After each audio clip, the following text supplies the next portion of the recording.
What would you do if everything you were owed in this world came down to a single brass key and a map to a road that no longer existed? Not a house, not a coin, not a name anyone in town would say kindly.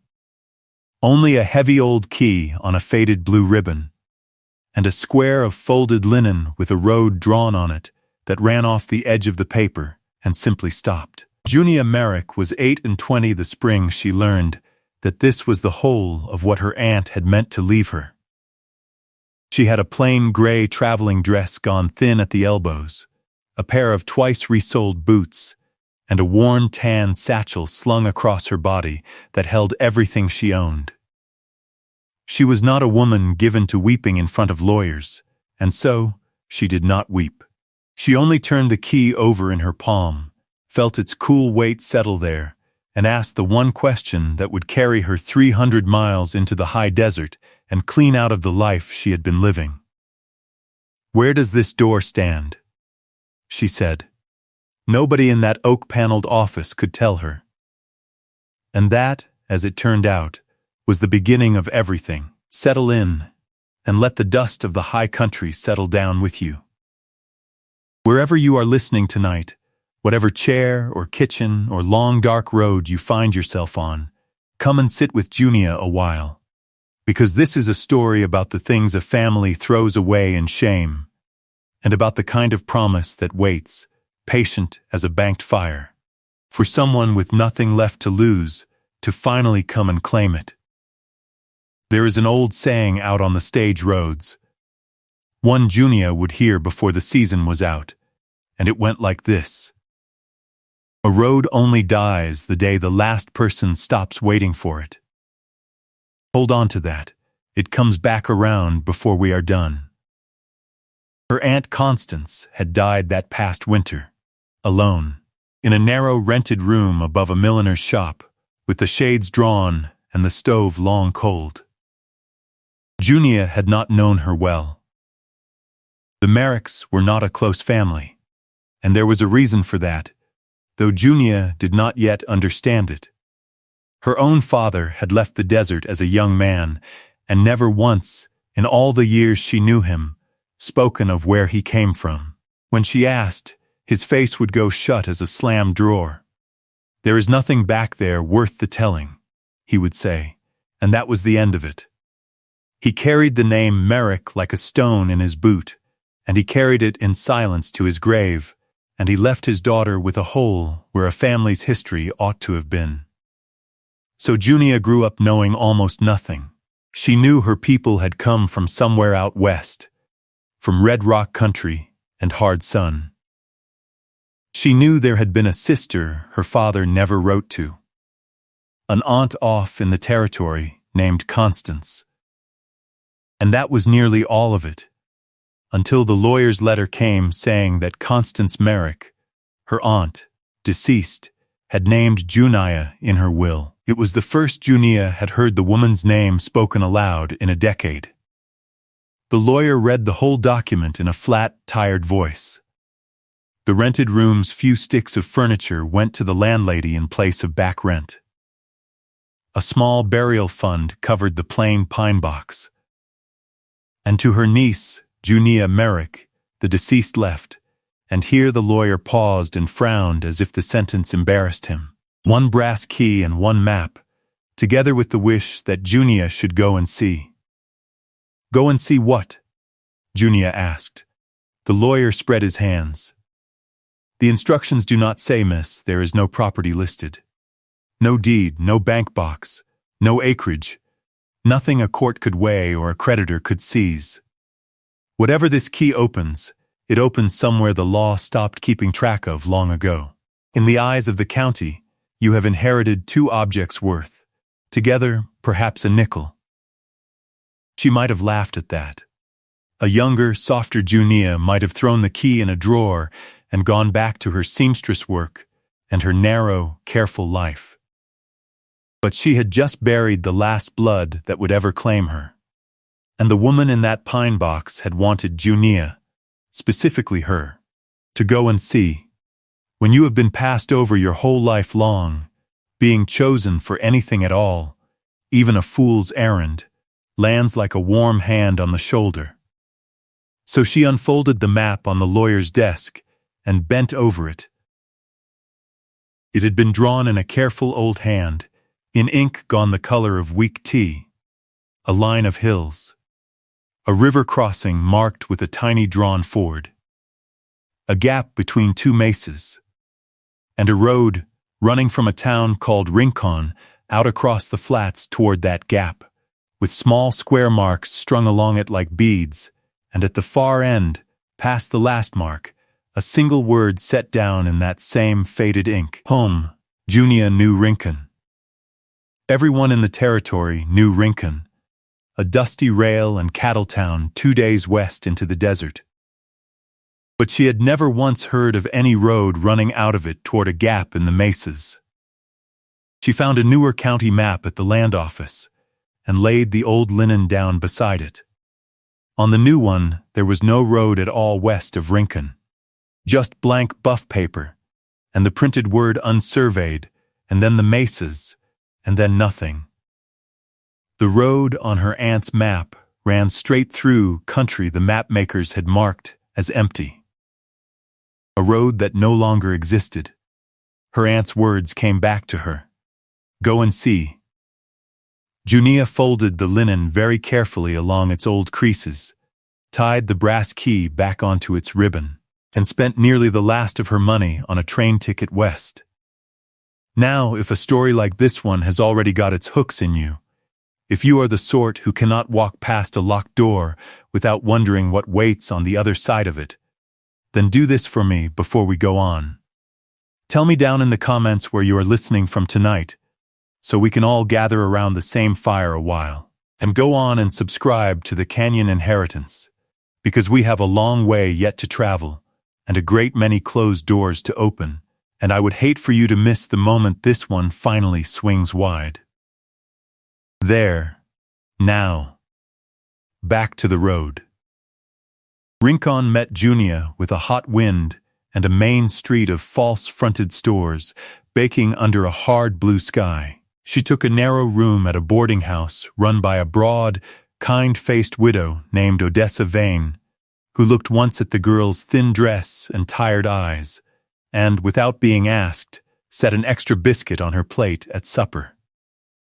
When Junia unfolded the old map on the boarding house table that first evening and asked whether anyone remembered a road running west toward the gap, the whole room went quiet. Odessa wiped her hands slowly on her apron.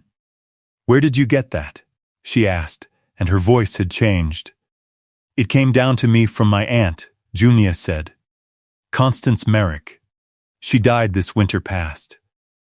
Odessa sat down across from her, which she did not do for boarders, and put one blunt finger on the little square marks strung along the drawn line. "Those were stations, child, stage stations. There was a whole road out there once, the Rincon and Sablewater line. Coaches, mail, passengers, all of it, running west through the gap to the mining camps beyond. My own mother rode it as a young bride, going out to meet her man in the diggings." "And what became of it?" Junia asked. Odessa was quiet a long moment. "It died," she said at last, "a long time back, before you were a thought in the world. The rail came through beyond the mesas, and the coaches stopped, and the pass road just dried up and blew away. Folks moved off it, the stations fell to ruin. Nobody has driven out that way in better than 20 years. There is nothing left to see, honey, nothing but wind and old wood." Then she looked down at the single word inked at the road's far end, that one word home, and something crossed her broad face that Junia could not read, something between pity and old fear, and she said, more quietly, "Some of us in this town learned a long time ago not to ask about that road. It was a hard business, the close of it. Best you leave it lie. Child, truly, best you leave it be." But Odessa was a kind woman, and a kind woman cannot always help herself, and so before the evening was out she had told Junia how to find where the road had begun. West edge of town, past the old freight yard, look for 2 stone gateposts standing with no gate between them. That was the mouth of the Sablewater line. What was left of it followed the old wheel ruts. What time had taken back into the grass, well, that was the desert's affair now, and none of Odessa's. Junia thanked her for the biscuit and the warning both. And then she did not leave it lie. She bought a steady old buckskin mare, and a week of provisions with money she did not truly have. And at first light she rode out past the freight yard and found the 2 stone posts standing alone in the scrub, weathered smooth as soap, holding up nothing at all. Between them, faint as a scar beneath thin skin, ran a pair of old wheel ruts. Junia turned the mare between the posts and rode west, into country the new map swore was empty. For the first few hours the going was easy. The ruts held plain in the dirt, and now and again she passed the bones of the dead line, a collapsed pole corral, a lone stone chimney standing over a square of nothing, the iron tire of a wheel half sunk in the caliche. These were the swing stations, she supposed, the little places where the coaches had only changed out their teams and pushed straight on. Each one was a roofless ruin now, silent, given over to pack rats and rattlesnakes and the long patient work of the sun. She stopped at one and stood in its doorless door and tried to imagine it loud with horses and shouting men, and could not. The quiet had won here. The quiet had won everywhere along this line. At the third ruin she found a board still nailed above where a door had once hung, and though the sun had scoured it near blank she could make out the ghosts of painted words upon it. A schedule of arrivals and departures, coaches east and coaches west, the times laid out neat in a hand that had believed, absolutely, that the times would be kept. She sat her horse and looked at it a good while. Someone had painted that board dead sure the world it named would go on forever. The world had not gone on. It had folded up quiet as a closed fan and left the board hanging over a doorway that opened now into a room full of nothing but sky. Junia rode on, but she carried the board's blank confidence along with her, and it sat oddly in her mind beside the swept porch she was riding toward. The one place on all this dead line where somebody had flatly refused to let the time stop being kept. She checked the old map against the land as she rode, and it held true, ford for ford, hill for hill. The faded ink matching the country stride for stride. Whoever had drawn it had known this road as you know the lines of your own palm. By the second day she had understood something that raised the fine hairs along her arms. The little square marks were not all drawn alike. Most were plain, a single stroke of the pen. But the last of them, the one at the very end beyond the gap, had been drawn larger, with a tiny second story sketched above it and a careful dot of ink set beside it, and by that far mark, in letters no bigger than a grain of rice, someone had written the word once more. Home. That night she made a cold camp in the mouth of the pass, and could not sleep for the strangeness of it. The wind came through the gap between the mesas with a low sound like a long-held breath, and she lay in her blankets turning the brass key over and over in her fingers, and she thought about how a person draws a little 2-story house on a map of a dead road, and writes the word home beside it not once but twice, in careful ink, meaning above all things to be understood by whoever came after. She crossed the pass at dawn, and on the far side, where the land fell open into a wide grassed basin gone gold with the morning, she saw it at last. The road ran on ahead of her, but here it had changed its nature. Here it was not ruts anymore. Here the grass had closed clean over it, so that the old roadway showed only as a paler, straighter river of green running out across the basin, aimed like a loosed arrow at a single standing shape a mile off. Junia rode toward it slowly, her heart knocking, and the shape rose up out of the grass and became a building. A tall one. 2 stories of weathered silver timber under a steep shingled roof, standing all alone in the middle of that empty golden basin, at the far end of a road that led, now, truly, to nowhere on this earth. Every other place along the line had fallen. This one stood. It stood square and whole and upright, its walls plumb, its roof unbroken, its windows still glassed and catching the low sun, a long covered porch running the length of its front, and a wide double door set dead in the center. A stage inn.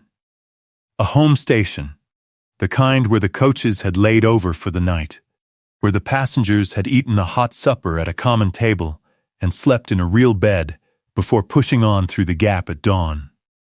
By every law of wind and time, it should have been a heap of gray sticks like all the rest. Instead, it waited there in the grass like a house that was expecting company. Junia got down off the mare a good way out and walked the last stretch on foot, leading the horse by the rein, because it felt wrong, somehow, to come riding up on the place. The nearer she drew, the stranger it grew. The porch boards had been swept. Not scrubbed clean exactly, but swept, the drift sand pushed off to the sides in soft ridges by a broom. A rope of dried red chilies hung beside the door, faded near to white but whole, and in the window to the right of the door, on the sill, sat a glass lamp with a clean chimney, and, she saw when she came near enough to press her face to the glass, oil still standing dark and deep in its base. She stopped at the foot of the porch steps and stood a moment in the enormous quiet. The grass hissed and stirred. A hawk turned somewhere in the great blue overhead, and Junia Merrick, who had come 300 miles on the strength of a dead woman's wish, drew the brass key up out of her collar on its faded ribbon, and held it up high in the gold light so that it burned there against the sky, and she looked at that great closed double door, and understood, with a shiver that had nothing to do with the wind, that she was about to learn the thing her own family had spent her whole life refusing to say. The door was not even locked. When she lifted the iron latch, it swung inward on hinges that someone had oiled, into a long, dim room full of held breath and slanting, dusty light. Junia stood on the threshold and did not go in, not right away. She only looked, and what she saw there stopped the air cold in her throat. A long plank table ran down the center of the room, a good 12 feet of it, scrubbed pine gone soft and silver with age. And it was set for a meal, from one end to the other. Tin plates, a dozen of them, laid at even places with a fork and a knife squared beside each one. Cups turned up on their saucers, ready for coffee. A folded napkin at every seat, a serving platter down the middle, and a covered crock, and salt heaped in a small dish. Every last piece of it furred thick with the fine gray dust of years, so that the whole long table looked frosted, ghostly, a supper laid out for travelers and then abandoned in the very instant before they arrived. On a shelf by the cold hearth stood a row of lamps. Above the mantel hung a coach clock, its hands stopped dead. And by the near window, angled to catch the last of any daylight, stood a single tall chair and a small table with a great ledger book lying open upon it, a pen laid across the gutter of the page. The coaches were never coming. They had not come in 20 years and more. And still, someone had set that table. Junia crossed the threshold at last. Her boots left dark prints in the soft dust of the floor. The only prints, she thought, and then she looked again, closer, and saw that they were not the only ones. There were others, older, half filled in again by the sifting dust, but they're all the same, coming and going between the door and the hearth and the table. Someone had walked this floor, not so long ago. Within the year, she would have guessed. Within a season or two even. She moved through the great room slowly, touching nothing at first, then everything. The hearth was cold, but the ash banked in it was fine and gray and shallow. The ash of small, tended, careful fires, not the deep sodden ruin of a house left standing open to the weather. The lamp on the sill had good oil in it. When she lifted the lid of the covered crock at the table, a puff of dust rose, but beneath it the crock was empty and clean, wiped out and set ready for a stew that would never simmer. And when she came at last to the great open ledger by the window and bent over it in the failing gold light, she found that it was a guest register. A stage station's book, where every traveler who ever laid over had written down a name and a date and where they were bound. The pages were filled in 100 different hands, all faded to brown, going back years upon years. Passengers bound west for the diggings, drummers with their sample cases, a circuit preacher, a pair of newlyweds set for California, the bride's hand looping and hopeful across the line. Junia turned the brittle leaves forward and forward, watching the dates climb and the traffic thin. 3 names to a page, then one, then a whole empty page for a single quiet week, and then she reached the last written line of all. And there the road died on paper exactly as it had died out in the living world. The final entry was set down in a firm, level hand, and it was no traveler's scrawl. It read, in ink gone the deep color of old blood, the winter of 1879. The through coach did not come today, nor the mail. The pass is closed to us by the new survey, and there will be no more. But this house stands ready, as it will go on standing ready, for whoever comes down this road again. And beneath it, a name. Adeline Merrick, keeping the Sablewater station. Merrick. Junia stood very still with her fingertip resting under that name. Adeline Merrick, her own name, her family's name, the name her father had carried out of the desert like an old wound and never once explained.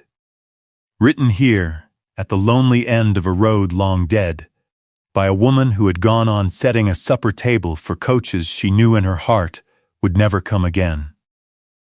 Junia lowered herself slowly into the tall chair, in the dust and the last of the light, and she let herself cry at last, not knowing yet a single hard fact of the story, knowing only that she had come home to a house full of her own blood's grief, and that someone had kept it swept and lamped and ready across all these years for her to walk into.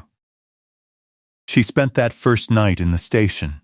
She was afraid to sleep in any of the small upstairs rooms with their made beds and their turned-down coverlets furred over with dust, and so she made her blankets down by the cold hearth and lay looking at the set table by the light of the one lamp, that frosted, ghostly supper. And she thought about the old footprints and the shallow tended ash.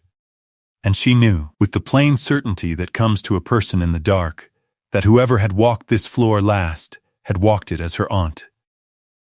Constance, who had died alone in a rented room 300 miles east. With a brass key and a folded map she meant her niece to follow. Constance had been coming out here. For years, it seemed. Keeping some vow Junia did not yet have the shape of. Before she slept, she took the lamp and climbed the narrow back stair, because she could not stop herself, and she went from room to room along the upstairs hall. Each one held a bed made up neat and square beneath a coverlet gone gray with dust, a washstand with a dry basin, a single peg on the wall. They were guest rooms, plain and clean and endlessly waiting. But the last room at the hall's end was no guest room. It was smaller, tucked up under the eave, and it held a short bed sized for a boy, and a shelf with a whittled horse standing on it, and a boy's copybook lying open on a little desk, sums half worked out in a child's careful, laboring hand. Junia held the lamp down close and read the name written large and proud across the top of the first page. It was her father's name. This had been his room. He had learned his letters here, at the far reach of this dead road, under this very roof, in the years before the world came apart and drove him east into a silence he would keep the rest of his days. Junia sat down on the edge of the small bed, and the old ropes creaked beneath her, and she stayed there a long while with the lamp cradled in her hands, learning her own father backward, room by room, in the house he had spent a lifetime pretending had never stood at all. In the morning, she set herself to search the house in earnest, and the house began, room by room, to answer her. Behind the great common room she found the kitchen, and behind the kitchen a larder, and the larder undid her all over again. It was stocked.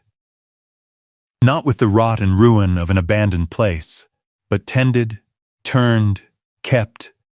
There were crocks of beans and cornmeal, with clean cloth tied down over their mouths. There were long strings of dried apples and more of the red chilies. There were tins of coffee, and a sack of flour only a little gone to weevil, and along the top shelf a row of preserves in glass, the seals bright, the fruit inside still holding its deep summer color, and each jar labeled in a small slanting hand with a date. And the dates were recent. The very last of them was from that autumn just past, the autumn her aunt had died. Constance had put up fruit for a station that fed no living soul, and then she had gone back east to her cold rented room and died there, and the jars sat on in the dark, waiting, as every single thing in this house was waiting, for whoever finally came down the road. On a peg beside the larder door hung a woman's shawl, brown wool worn soft as a moth's wing, and when Junia lifted it down a faint smell rose off of it, that was not dust at all, but lavender water, the plain sweet scent that a careful woman carries. It was her aunt's. Constance had hung it there on some last golden afternoon, meaning surely to come back for it, meaning to drive out again in the spring as she always had done. And then the hard winter had taken her 300 miles off, and she had not come again. Junia settled the shawl about her own shoulders. It fit her as though it had been cut to her measure, and she wore it the rest of that day while she worked, a dead woman's warmth resting on a living woman's back, and she did not once feel alone inside the house while she had it on.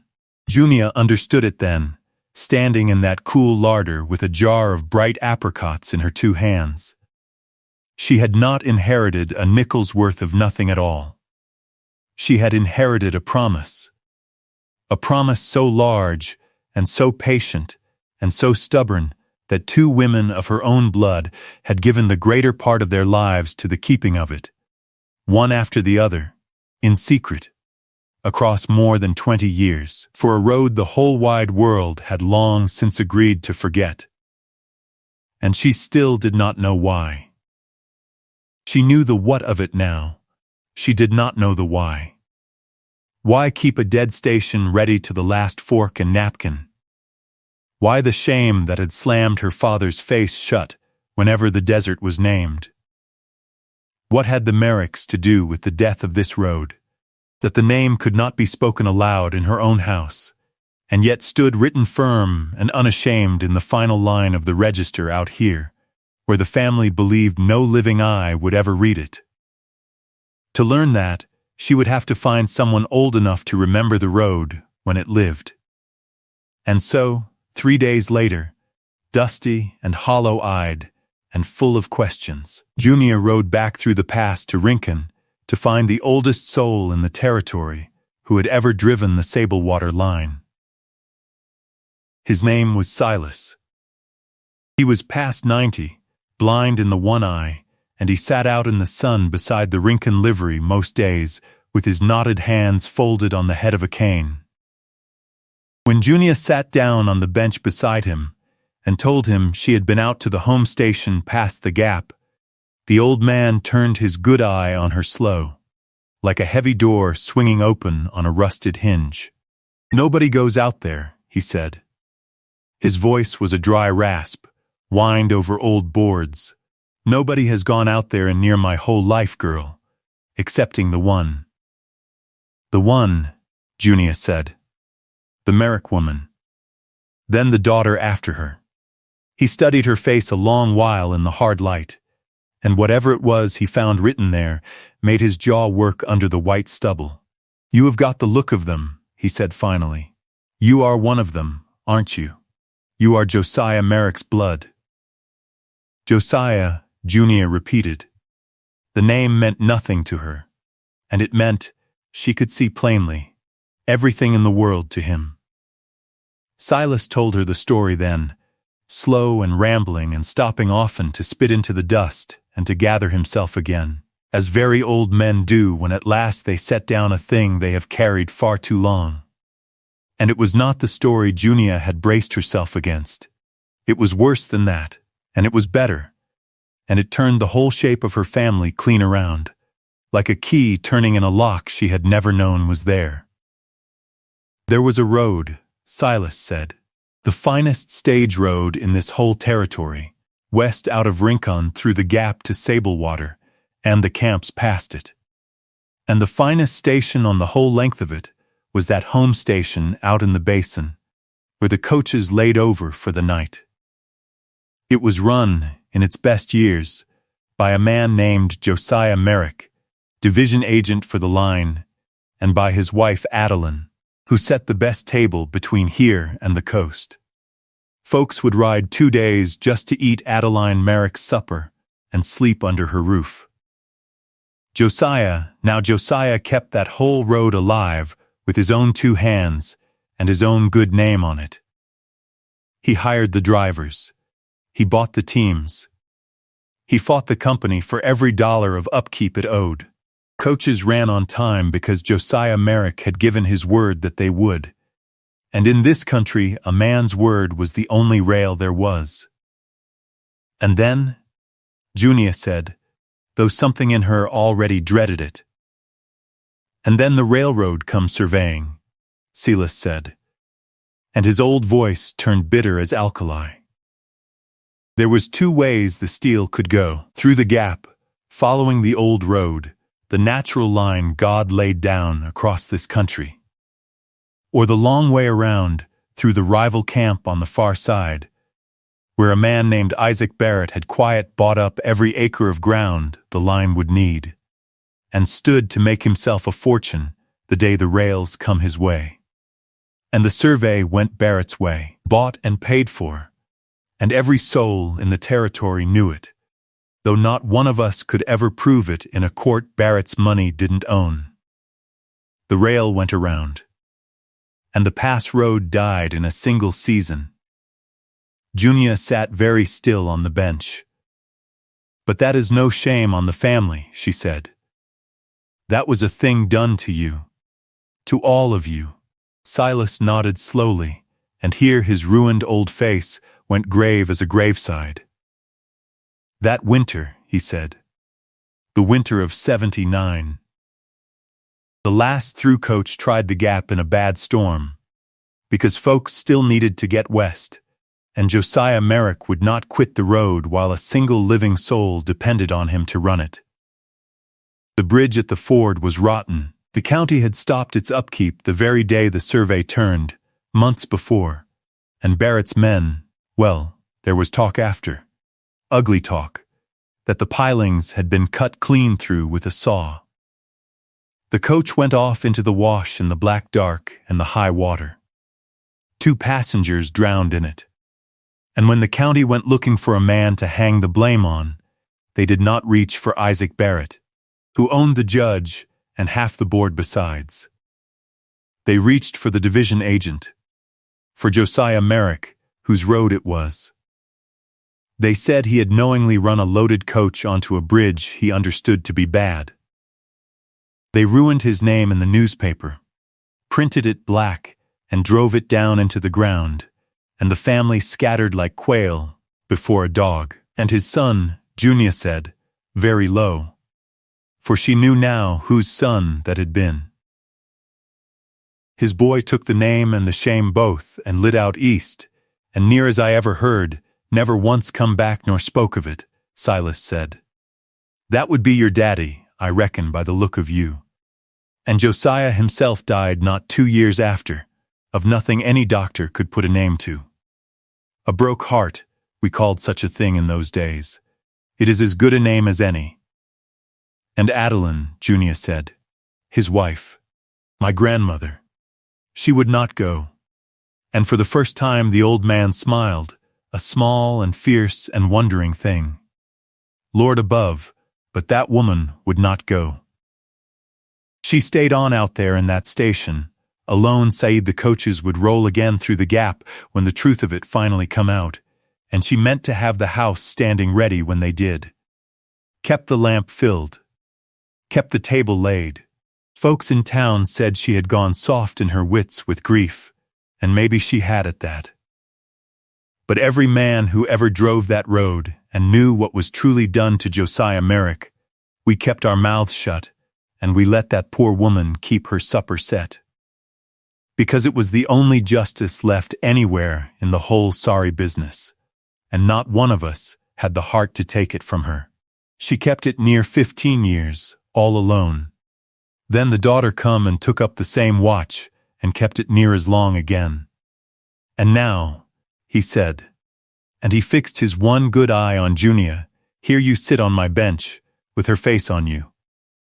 So the road drew somebody home after all. It only took the better part of a lifetime.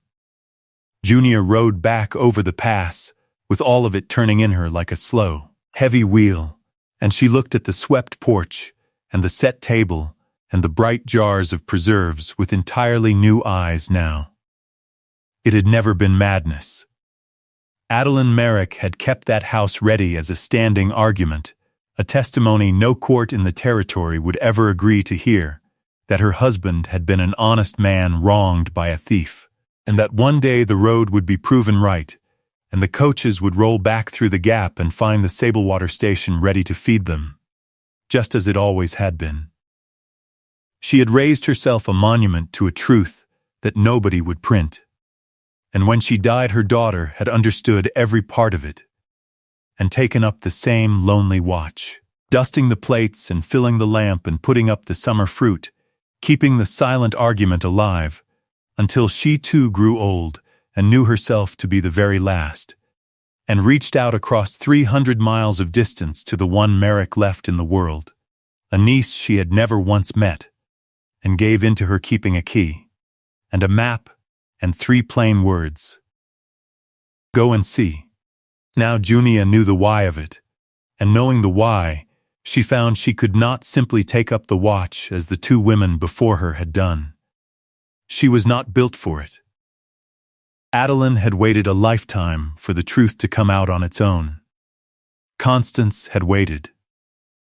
2 Merrick women had kept a supper warm for Justice, and Justice had never once, in all those years, come and sat down at the table. Junia looked at that frosted, ghostly meal, laid so carefully for travelers who would never arrive, and something inside her went hard and bright as a struck match. She would not set out another plate. She would go and drag the truth up out of the dark and into the plain light of day herself. She began with the station, for a keeping house full of a keeping woman is a house full of paper, and Adeline Merrick had saved everything she ever touched. In a cedar trunk in the corner room upstairs, Junia found the whole of it. The division agent's daybook, in Josiah's own firm level hand, logging every coach and every plea for repair he had begged the company to make on the Ford Bridge. Letter after letter warning that the pilings were failing and would one day take a coach down if they were not mended, each one dated, each one plainly ignored. She found the county's own posted notice ending the upkeep on the Pass Road, and it was dated the very week the railroad survey had turned toward Sablewater, months and months before the wreck ever happened. She found the register, with Adeline's last entry naming the survey as the killer of the road. And folded at the very bottom of the trunk, wrapped careful in oilcloth against the damp, she found the thing that sat her down hard on the dusty floorboards. A letter. From Isaac Barrett's own hand to a territorial surveyor, careless and boastful and sure of itself, promising a full section of Sablewater ground the day the line came his way. Adeline had gotten hold of it somehow in her long years of watching, and kept it against this day, and it named the price and the men and the whole crooked deed in plain, greedy ink. It was all here. Every last scrap a court could ever have needed, and had never once thought to ask to see. A dead man's careful warnings, a county's guilty timing, and a thief's own hand naming his own bribe. For more than 20 years it had lain in a cedar trunk, out where no living wheel ever turned anymore, keeping company with a table set for ghosts, waiting only for someone with the will to carry it back through the gap and set it down where men would have to look at it. Junia, read Adeline's own last words last of all. Tucked down inside the daybook was a single folded page, and it was no record of anything. It was a letter, and it bore no date and no address, and Junia understood as she read it that it had been written to no one in particular, or to everyone, or to whoever might one day at last come down the road. It said this: "If you are reading these lines, then you have come down the road at last, and I am gone, and I find I am glad it is you, and not the emptiness, that has found my table first. Do not pity me for the years I have kept this house. A road only dies the day the last person stops waiting for it, and I was not willing to be that last person, and so the road lived on, in me, in this one lit lamp, all the years the world outside called it dead. My Josiah was an honest man. They took his good name from him only because they could not take his road from him any other way. I could not give him back his life. But I could refuse, every single morning that God gave me, to agree with the lie they told about him. Keep the lamp filled, whoever you are. Or better, child, if you have more courage than an old woman penned up alone with her grief, then take what lies in this trunk and go and make them say his name the right way at last. Set it down in the book where I never could. Your grandmother, Adeline." Junia folded the letter with great care and put it into her satchel, over her heart, alongside the brass key. Then she filled the glass lamp on the sill and lit it, and left it burning in the window of that empty house, and rode back through the pass one last time toward Rincon, to do the thing two Merrick women had waited 2 long lifetimes to see done. It was not a simple thing. The territory had a proper courthouse in Rincon now, and a county board of governors, and it happened that the man who sat at the head of that board, prosperous and gray and well-liked by all, was named Harlan Barrett, and he was old Isaac Barrett's own grandson, grown fat and comfortable on the very Sablewater land the railroad had made worth a fortune. So when Junia came to the courthouse asking to enter old records into the county's permanent book, and to have a dead man's ruined name set right after all these years, it was Harlan Barrett she found herself standing before. He was courteous to her. That was the worst of it in the end. He heard her out with his soft hands folded on the table and his head tipped kindly to one side. A big, mild, comfortable man who had never in all his easy life been made to fight for a single thing. And when she had laid the whole of it out, he smiled at her with what looked for all the world like real gentleness. "My dear young woman," he said, "this is a very old and a very sad affair, and I have no doubt at all that your grandmother believed every word of it, down to her bones. But you must try to understand my position. These are grave charges you bring, against men 50 years dead, my own grandfather chief among them. And what do you bring them with? An old ledger book, the private ravings of a lonely widow who set out suppers for phantom coaches for the best part of 40 years. Why, the whole county knew the poor soul was not right in her mind. There is nothing here, child, nothing a serious man could act upon. Let the dead lie quiet. Go on home now, and grieve your aunt in peace. He had made exactly one mistake. He had called Adeline Merrick not right in her mind, out loud, in front of her granddaughter, in a room full of Rincon men who had come in off the street to watch. And Junia Merrick, who had wept in a dusty chair 3 nights before, did not weep now, not one drop. She set the contents of that cedar trunk out on the county board's long table, one piece at a time, and she named each one aloud, in a clear, steady voice, so that every man in the room would hear it plain. Here is the county's own notice, she said, ending the upkeep on the road the very week your survey turned, months before any coach ever went into the wash. The date is on it. Read it for yourselves, gentlemen. And this is the division agent's daybook, my grandfather's own hand, warning your board's own predecessors 9 separate times, over 2 years, that the Ford Bridge was rotten and would kill a man if it were not mended. 9 warnings. Ignored, every last one.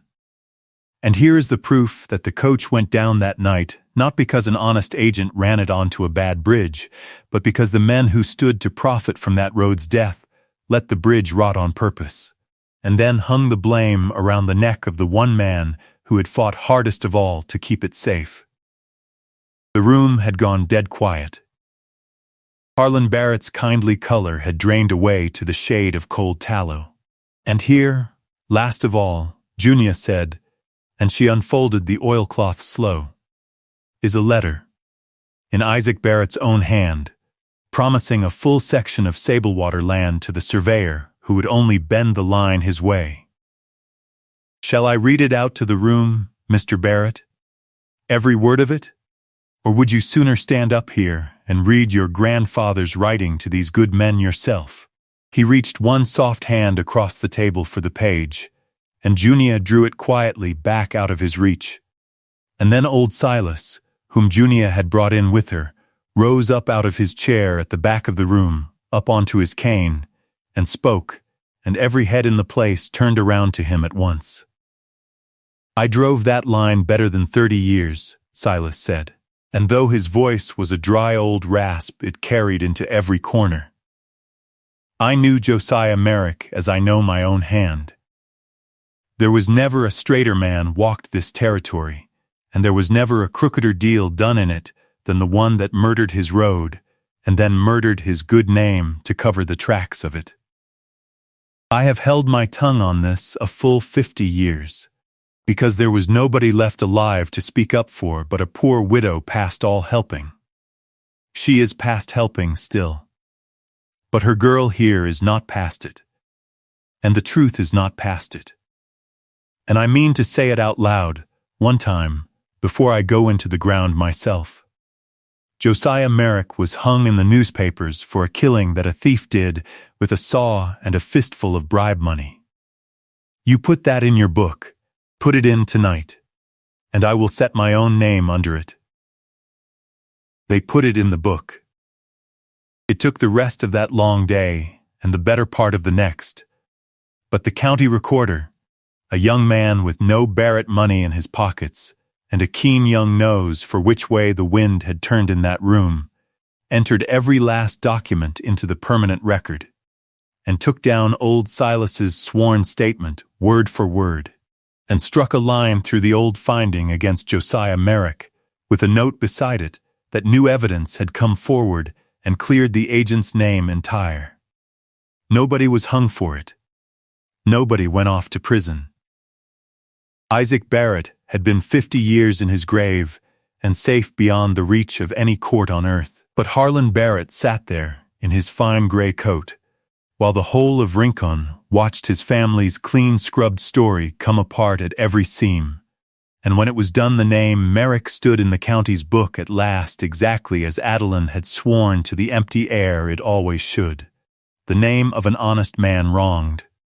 And the name Barrett stood written just beside it, in a way that no amount of Sablewater money would ever again quite wash clean. The thief's grandson was not destroyed. He was simply, at the long last of it, no longer believed.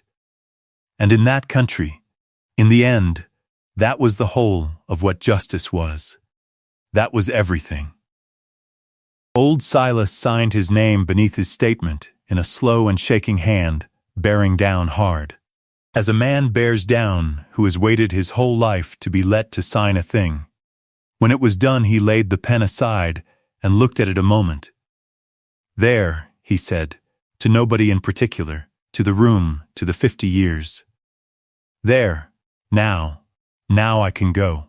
He lived out that summer, and a good part of the fall, and he died having said his one true thing out loud in a full room, and seen it written down in ink where it would keep. Junia paid for his stone herself. She had them cut into it, beneath his name, the plain words the old man had earned across all those silent years. He drove the road. And he told the truth about it. Odessa Vane wept openly in the courthouse doorway when it was over, and caught Junia by both hands. My mother rode that road as a bride, she said. My mother swore to her dying day that the Merricks had been done a wickedness, and that we had all of us just let it lie. She could not finish for the crying. She did not need to. Junia went back out through the pass one more time, but not now to keep any lonely watch. There was a paper the lawyer turned up for her once the name was cleared, a deed old and worn and never once contested in all these years, because not a living soul had ever wanted the worthless land it named, and it put the Sablewater home station, and the whole grassed basin around it, into Merrick hands, where in plain truth it had always belonged. The station was hers. Legally, plainly, set down on paper. The road that nobody on earth had wanted led straight to the one thing in the whole world that was. She did not make of it a monument, as the two grieving women before her had felt they must. She did instead the thing Adeline had only ever dreamed, and never once dared to believe could truly come. She swept the years of dust off that ghostly supper, and she washed every plate and cup by hand, and she threw the shutters wide open to let the hard, clean desert light come pouring in, and she set that long plank table for the living. Word travels, even out to a dead road, given time. Riders bound through for the Sablewater country, which was filling up and growing again now that the old shame had lifted off of it, came to learn that there was a house past the gap, where a Merrick woman would give a traveler a hot supper and a clean bed and a story into the bargain if he wanted one. And slowly, one and two at a time, the travelers began to come back. Not coaches. The coaches were gone for good, and that was all right now. But people, on horseback and in wagons, drifting always west as people always would, found a lit lamp burning in a window at the end of a grassed-over road, and a wide door that opened to them, and a table that was set, at long last, for someone who had actually come. The very first to come was a young drover with a string of horses and a hard thirst, who caught the lamp from a mile off across the dark basin and rode in wary, half sure his eyes were fooling him. He drew up at the foot of the porch steps and looked a long moment up at the tall lit house, standing all alone in that great emptiness, and he took off his hat to it. "Ma'am," he said, "I did not think there was a living soul this whole way out. I have not passed one in 2 days of riding. Is that supper I smell on the air?" "It is," Junia answered him from the doorway, with the warm lamplight at her back. "Come in and sit yourself down. There is a place already laid for you at the table. There always was." He ate 2 full platefuls at the long pine board and slept the night in a clean upstairs bed. And in the gray morning he left a coin beside his plate and could not quite find the words to fit his thanks. And he rode on west into the rising sun, a plainly different man than the worn and lonesome one who had ridden in out of the dark. Junia stood on her swept porch and watched him go, small and then smaller, against the gold of the grass, until the pale line of the old road carried him up over the far rise and out of her sight. Then she went back inside her house and cleared his plate and washed it and set it clean and ready again in its place. Not for a ghost this time, for the next one who would come along. And she knew now, with a deep and settled certainty, that there would always be a next one. On her first night as the keeper of an open house instead of a closed and waiting one, Junia carried the glass lamp to the sill where her grandmother had kept it burning through so many empty years. And she filled it, and lit it, and stood a while in the doorway, looking out at the dark basin and the pale ribbon of the old road running off toward the black shoulder of the gap. She thought about her father's shut and silent face, and she believed she understood it now. And understanding it, she forgave him. He had run from a lie so heavy that it had bent his whole life closed around it. She thought about Adeline setting a supper in the dark for coaches that would never roll, and about Constance driving 300 miles to dust the plates, and about the brass key on its faded ribbon that had come to her across all those years and all that silence, opening in the end not a treasure, not a strong box heavy with outlaw gold, but this. A name given back, a road that had gone on living because 2 stubborn women flatly refused to be the last ones waiting for it. A home. The brass key hung by the door now, on a plain iron nail, where any traveler who cared to could see it.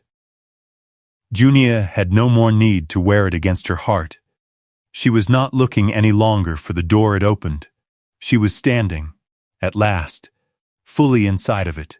If you have made it this far down the dead road along with us tonight, then you already know that Junia Merrick was never truly left a nickel's worth of nothing at all. She was left the very largest thing that one person can ever leave to another. A truth worth carrying home across all the long years. And the plain hard courage of 2 women who kept a promise alive in the dark for year upon lonely year, so that a girl they would never live to meet could one day walk in out of the sun and finally finish it for them. Thank you for staying with Junia, and with Adeline, and with Constance, all the way to the end of it. We would be honored if you would leave a like before you go, and tell us down in the comments which part of this story is going to stay with you the longest. Was it the supper laid waiting in the dust, or the letter folded in the bottom of the cedar trunk, or old Silas rising up on his cane to say one true thing out loud before the dark took him? And here is the question we will leave sitting with you tonight, out here where the lamp still burns in the window against the dark. If a locked door came to you across all the long years, with no map to tell you what it opened, only a dead woman's simple wish that you go and see, would you have turned the key and walked on in, or would you have let it lie? Sit with that a while.